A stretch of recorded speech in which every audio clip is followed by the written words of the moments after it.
one of the things that really hurt Apple was after I left, John Sculley got a very serious disease. And that disease, I've seen other people get it too. It's the disease of thinking that a really great idea is 90% of the work. And that if you just tell all these other people, here's this great idea, then of course they can go off and make it happen. And the problem with that is that there's just a tremendous amount of craftsmanship in between a great idea and a great product.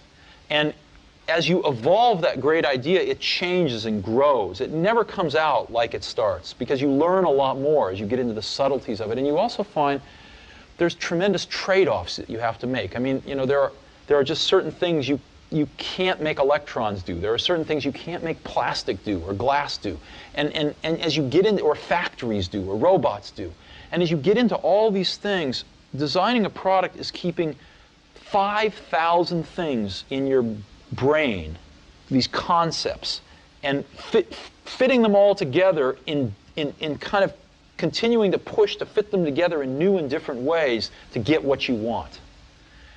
And every day you discover something new that is a new problem or a new opportunity to fit these things together a little differently. And it's that process that is the magic. And so we had a lot of great ideas when we started, but what I've always felt that a team of people doing something they really believe in is like when I was a young kid, there was a widowed man that lived up the street, and he was in his 80s. He's a little scary looking, and I got to know him a little bit. I think he might have paid me to mow his lawn or something. And one day he said, "Come on into my garage, I want to show you something." And he pulled out this dusty old rock tumbler. And it was a motor and a coffee can and a little band between them. And he said, "Come on with me." We went out to the back and we got some rocks, some regular old ugly rocks. And we put them in the can with a little bit of liquid and a little bit of grit powder. And we closed the can up and he turned this motor on. He said, "Come back tomorrow." And his can was making a racket as the stones went around.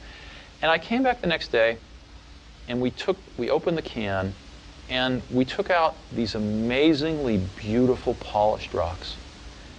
The same common stones that had gone in through rubbing against each other like this, creating a little bit of friction, creating a little bit of noise, had come out these beautiful polished rocks.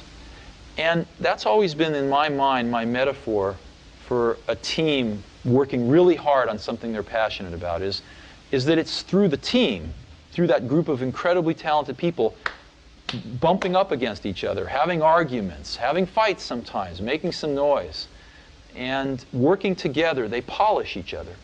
And they polish the ideas, and what comes out are these really beautiful stones.